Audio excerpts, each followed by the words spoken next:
अब पालो रहेको छ फाइन्डिङ टेक्स्ट विदिन स्ट्रिङ्स है त। अब कुनै क्यारेक्टरलाई हामीले सर्च गर्नु पर्यो होइन? स्ट्रिङभित्र भने चाहिँ हामीले अ, धेरै मेथडहरू युज गर्न सक्छौँ। जसमध्ये चाहिँ हामीले फर्स्ट मेथड भनौँ फाइन्ड मेथड त्यसको लागि एउटा इक्जाम्पल लिइहालौँ। ग्रीट इक्वल्स टु मैले हेलो पाइथन लेखेको छु। हेलो पाइथनमा राम्रोसँग तपाईँले ध्यान दिएर हेर्नुहुन्छ भने क्यापिटल एचबाट स्टार्ट भएको छ र एन्ड यसको एक्सक्लामेसन साइन भन्छ सिम्बल त्योबाट एन्ड भएको छ है यो त। सो यसमा हाम्रो पहिलो मेथड रहेको छ फाइन्ड मेथडको, जुन तपाईँ हेर्दै हुनुहुन्छ ग्रीट डट फाइन्ड होइन, यो मेथडको यो दुईटै मेथडलाई चाहिँ हामीले प्रिन्ट भित्रै लेख्नु पर्ने हुन्छ।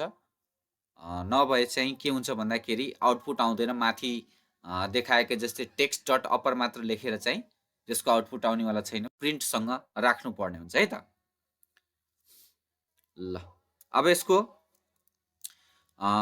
हेरौँ ग्रीट डट फाइन्ड ओ, फाइन्ड भित्र चाहिँ आर्गुमेन्ट ओ आएको छ है त। यो चाहिँ के छ भन्दाखेरि डट फाइन्ड भन्ने एउटा भनौँ न, यो के हो भन्दाखेरि तपाईँको एउटा मेथड हो, स्ट्रिङ मेथड हो, जसले के हेल्प गर्छ भन्दाखेरि त्यो जुन क्यारेक्टर हामीले सर्च गर्छौँ होइन, जस्तै कि यहाँ ओ लेखेको छ, ओ भन्ने क्यारेक्टर हामीले यदि सर्च गर्दैछौँ भने, फाइन्ड गर्दैछौँ भने त्यसको इन्डेक्सलाई अगाडि ल्याएर तपाईँलाई देखाउँछ है त। अब इन्डेक्स भनेको मैले योभन्दा अगाडिको स्लाइडमा हजुरलाई क्लियरली सम्झाइसकेको छु है त। अब जस्तै यसको आउटपुट हेरौँ, के आउँछ त 4 आयो। 4 भनेको चाहिँ के हो, कसरी थाहा भयो त यो ओ भन्ने चाहिँ 4 मा पर्छ, किन भन्दाखेरि त ग्रिड भन्ने जुन भेरिएबल छ त्यसको जुन स्ट्रिङ भेरिएबल छ त्यसमा हेलो पाइथन लेखेको छ होइन, त्यसमा चाहिँ ओ चाहिँ दुईचोटि आएको छ तर यसले 4 देखाइरहेछ। वाट डज इट मिन भन्दाखेरि it returns first appeared index number. यसमा चाहिँ पहिलो जुन चाहिँ आयो क्यारेक्टर, जुन क्यारेक्टर हामीले फाइन्ड गर्दैछौँ त त्यो क्यारेक्टरको फर्स्टमा जुन आयो त्यसको इन्डेक्सलाई आउटपुटमा देखाउने काम गर्छ है त। जस्तै ग्रिड भनेको हेलो पाइथन छ है त, ग्रिड भनेको हेलो पाइथन हो होइन।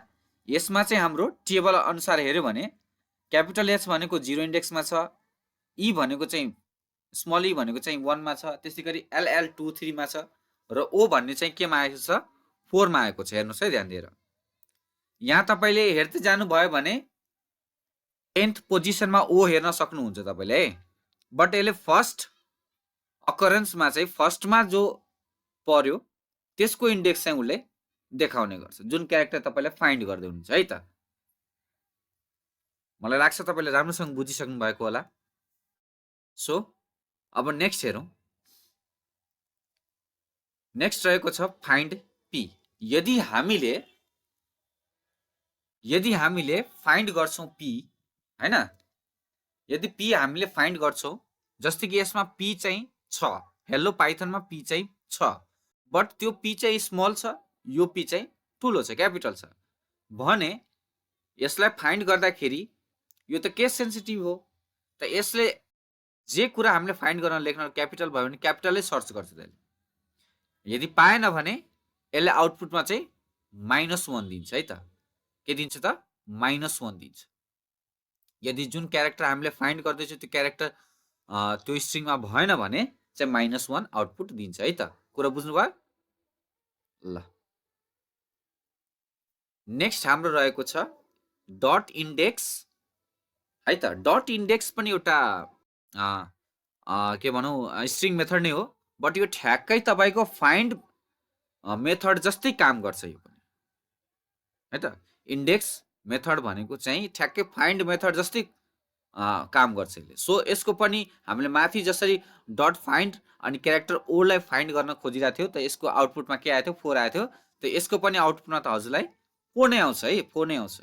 यो दुवै सेम नै हो, डट इन्डेक्स मेथड र डट फाइन्ड मेथड दुवै सेम आउटपुट दिन्छ है त। बट समटाइम्स यसको एउटा सानो डिफरेन्स पनि हुन्छ, जस्तै कि हामीले डट फाइन्ड गर्दाखेरि पी फाइन्ड गर्दाखेरि जुन क्यारेक्टर हामीले फाइन्ड गर्दै थियो त्यो क्यारेक्टर यदि त्यसमा एभाइलेबल छैन भने -1 आउटपुट आएको थियो। बट यसमा चाहिँ यदि हामीले डट इन्डेक्स र क्यापिटल पीले यसको इन्डेक्स फाइन्ड गर्न कोसिस गर्यो भने यदि त्यो भएन भने त्यो क्यारेक्टर त्यो त्यसमा यदि भएन भने यसले आउटपुट एरर दिन्छ। कस्तो एरर दिन्छ भन्दाखेरि भ्यालु एरर सबस्ट्रिङ नट फाउन्ड भन्छ है त। यस्तो खालको एरर तपाईलाई दिन्छ है त्यसले। यही नै फरक छ डट इन्डेक्स मेथडमा र डट फाइन्ड मेथडमा। हाम्रो नेक्स्ट रहेको छ हेरौँ डट काउन्ट भन्ने मेथड। डट काउन्ट मेथडले चाहिँ जुन क्यारेक्टर हामीले त्यो भित्र आर्गुमेन्टमा हामीले राख्छौँ हैन, त्यो क्यारेक्टर चाहिँ कतिचोटि त्यो स्ट्रिङमा आएको छ, अपियर्ड भएको छ, त्यो कुरालाई जानकारी दिन्छ। जस्तै काउन्ट हामीले लेखेको छ आर्गुमेन्टमा चाहिँ ओ लेखेको छौँ। सो ओ चाहिँ हेलो पाइथनमा 2 चोटि छ। सो यसको आउटपुट पनि के आउँछ त 2 आउँछ। ठीक छ। यदि हामीले चाहिँ यस्तो क्यारेक्टरलाई काउन्ट गर्न खोज्छौँ जुन चाहिँ त्यसमा छैन हैन भने चाहिँ यसले के आउटपुट दिन्छ भन्दाखेरि 0। के आउँछ यसको आउटपुट 0 आउँछ। यो चाहिँ याद राख्नु होला। नेक्स्ट रहेको छ डट स्टार्ट्स विथ अनि आर्गुमेन्टमा हामीले क्यापिटल एच दिएको छ है त। तब क्यापिटल एच भनेको स्टार्ट्स विथ अनि आर्गुमेन्टमा एच दियो क्यापिटल एच। द्याट मिन्स यसको के भनेको छ भन्दाखेरि जुन स्ट्रिङ हामी ग्रिट भन्ने स्ट्रिङ जुन छ, ग्रिट भन्ने भ्यारिएबल छ, त्यो भ्यारिएबलमा हामीले के चेक गर्दैछौँ भन्दाखेरि के त्यो भ्यारिएबलको स्ट्रिङ क्यापिटल एचबाट स्टार्ट भएको हो त। यदि भएको हो भने ट्रु एन्सर दिन्छ, यदि भएको छैन भने फल्स दिन्छ। हाम्रो केसमा क्यापिटल एचबाटै स्टार्ट भएको हो, त्यस कारणले गर्दाखेरि यसको आउटपुट के दिन्छ ट्रु दिन्छ। यदि यस्तो क्यारेक्टर हामीले लेखिदिन्छौँ जुन चाहिँ त्यसमा अपियर्ड भएको छैन या भनौँ स्टार्ट भएको छैन भन्न खोजेको, अपियर्ड भन्दा पनि स्टार्ट विथ भनेको चाहिँ अपियर्ड हुनु होइन है त, स्टार्टै हुनुपर्छ स्टार्टिङमा है त। यदि त्यस्तो लेख्यो भने चाहिँ फल्स आउटपुट दिन्छ।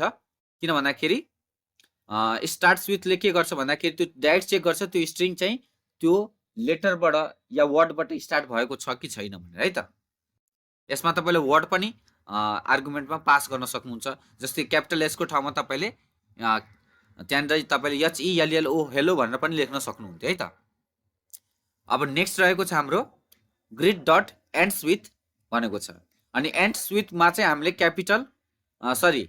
एन्ड्स विथमा चाहिँ हामीले के आर्गुमेन्ट पास गरेको छ भन्दाखेरि स्मल n।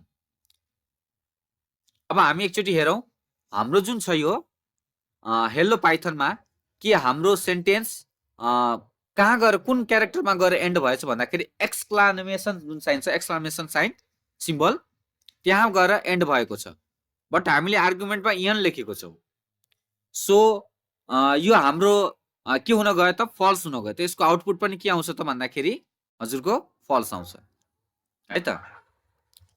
यदि हामीले एन्ड्स विथमा यदि एक्सक्लामेसन साइन दिएको भए त्यहाँ के आउँथ्यो त आउटपुटमा ट्रु आउँथ्यो है त।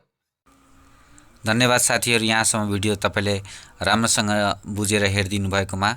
अब बाँकी चाहिँ हामी अर्को भिडियोमा हेर्नेछौँ है त। त्यतिन्जेलको लागि हस्त धन्यवाद।